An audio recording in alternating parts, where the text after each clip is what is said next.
We have Danny here, and he's ready for questions. We'll start here on the front row. Eric, did you sit here again? Did you sit here again? Are you sure? All right.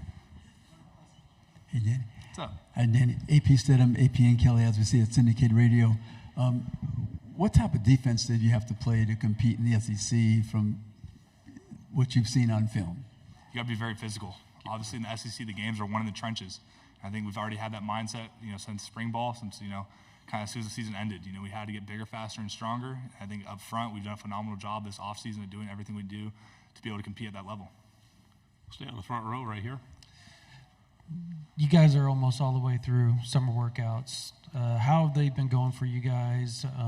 And you coming back after, almost leaving for the NFL, how has your mentality changed in perspective from the previous year to this year, as far as not so much a leadership standpoint, but more so just you personally? Mm-hmm. Obviously coming back, I knew there were some areas I needed to improve upon myself.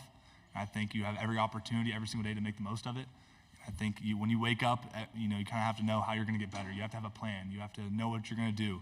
And I think I've done, myself and all the guys in the room on the defense have done a phenomenal job of having the right mindset every single day. It's very easy in the summertime to kind of take a day off here and there, but we've had a very clear plan of action, and we have a vision. We know where we're going. We know our goals. We know our plans, and there's been very, very few times where someone's kind of slacked off or not reached the standard.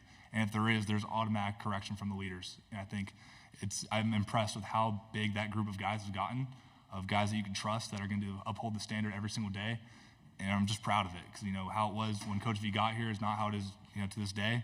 And that's just something that I've dreamed of. Stay on the front row. Danny, in the big room, you talked about Jackson's leadership, how this morning he really vocal.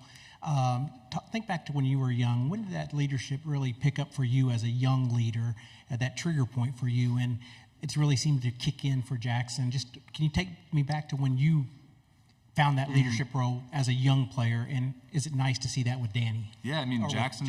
Yeah, Jackson's kind of had it's difficult for him. Only playing one game last year and having all these expectations thrown onto him. But he's done an amazing job of, filling that role and doing what it takes. For myself, I look back to my sophomore year, kind of earning that starting spot, and it kind of took a while. I thought that the guys on the defense, kind of were leaders. I realized quickly that someone needed to step into that more vocal role, and I took it upon myself kind of around week 8, week 9, and said, all right, I might not be ready, but I need to get ready quick. Where I want to see myself, this is what it takes. And from that moment on, it's been every single day. Sometimes, guys don't want to be there, and you see it right away. And you have to be the person who wakes them up, gets them going. And sometimes that person's myself. And I have to, kind of understand, like, if I come to practice or come to a workout and I'm not 110%, I'm not the one who's getting everyone clapping, getting everyone with that energy, then people are going to feed off that both ways. So if I'm not 110% or giving all my effort, then the freshmen looking up to me, Lewis Carter, Sammy Amasigo, are not going to be doing the same thing, upholding the standard. And I think for myself, it's done an amazing job at getting better every single day. I think Jackson's starting to understand that, and he's starting to do everything he can to kind of be turned into that leader. Left side, second row. Tyler Shaw with KBTX in College Station. Back during your recruitment, I know A&M was recruiting you. Mike Elko was the defensive coordinator at the time. Just what do you remember from, he's now the head coach at A&M, from Elko and his staff and kind of their recruiting to you? Yeah, looking back, you guys talked about it earlier, and I thought about it. It was Santucci who kind of recruited me exclusively. He was the guy who was always talking to me, always in contact, so I didn't have many conversations with the defensive coordinator. But, that program, the tradition there is elite. The 12th man, what they have going for them it's exciting. I wish that we had the opportunity to go there and, play them. Unfortunately, we don't. But, it's great to be in that same conference as them. Okay, third row. There you go. Britton Ross, OU Nightly. You had mentioned earlier about how the leadership has really grown in the team. Is there anyone that's maybe been kind of a surprise leader this season, and maybe how they differ in their leadership style compared to maybe some of the other guys? Yeah, not really so much of a surprise, but Ethan Downs. That's someone, he's not the most vocal guy. He's not someone who's always going to say, kind of hype everyone up. But you look at how he acts, what he does off the field, how he's out there 30 minutes before helping a young guy with certain pass rush moves. that's something that you don't see very often from a senior. You know, a lot of times guys get very selfish. Ethan Downs is the most selfless dude on this team, and that's something that you look up to. You know, a lot of guys, it's contagious. When you see someone like that, it makes me want to, you know, if any of the young guys need help, I want to be available like how he is to his group of guys. Right side on the aisle. Brian Chapman, SI. Hey, you guys added Dominic Williams over the summer. How's he fitting in just with the group, and what kind of impact do you expect him to bring this fall? Yeah, Dom, from the second he got on campus, he's a beast. You know, we had our conditioning training as like when he first stepped on there, and we didn't know where he was going to be at. You know, obviously in the portal you can't work out with the team you were at before, and he came in there and he dominated right away. You know, it's like, all right, there's going to be no fall off. There's going to take no time for it to get acclimated. He's ready to go. He's done a phenomenal job learning the system, you know, getting with Coach Bates as much as possible. And I think he's going to be extremely prepared for what we do, and for the SEC, he's the type of guy that we need.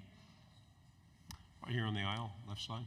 Derek Peterson, Saturday Down South. I've heard your coach say before that you guys aren't looking to prove people wrong this season. You're looking to prove yourselves right. Mm-hmm.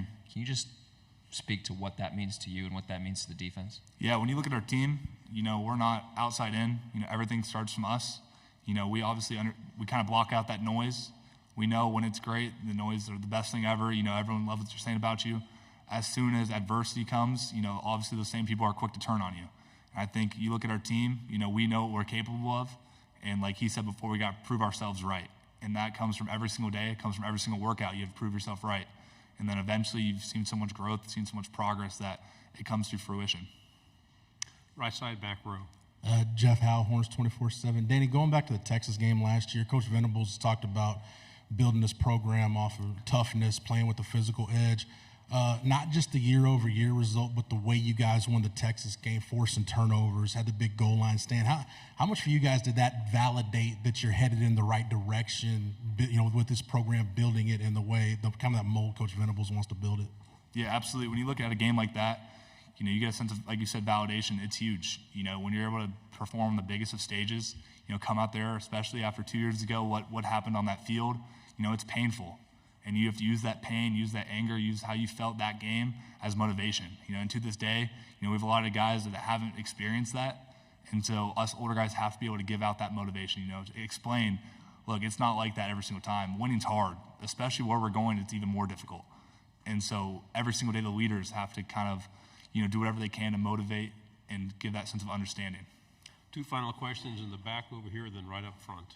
Brig Bates, KTEN out of Texoma. Danny, what does year 3 look like under, you know, the Brent Venables system, regardless of the conference change? Yeah, so, you know, year 1 was learning it, you know, kind of getting the general understanding, finding, you know, what I need to do. Year 2 was kind of more so understanding, you know, having a deeper sense of confidence, finding myself. You know, year 3 is more so been teaching it. You know, having the young guys come in there, running meetings, you know, being a little mini defensive coordinator. You know, I want it to all go through me. I want to be the main gate. You know, everything that Coach Venables taught me, and Coach Alley as well. You know, he's been a great addition for myself, and it's helped me play, you know, faster than I ever have before. You know, having a sense of understanding, play with a sense of anticipation, so you're one step ahead of everyone else. Final question. The OU-Texas rivalry is being in the SEC is new. How would you explain that to just a normal SEC fan that kind of looks at it as just another game to a lot of people?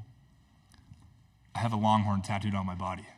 It's like, it means that much to me. Like, you go to bed thinking about like how big of a deal it is. You look at every single person in the state of Oklahoma, every single person in the state of Texas, and you know how much it means to them. You know, that's one game in the season once a year that these two states can compete against each other in the biggest sport in the United States.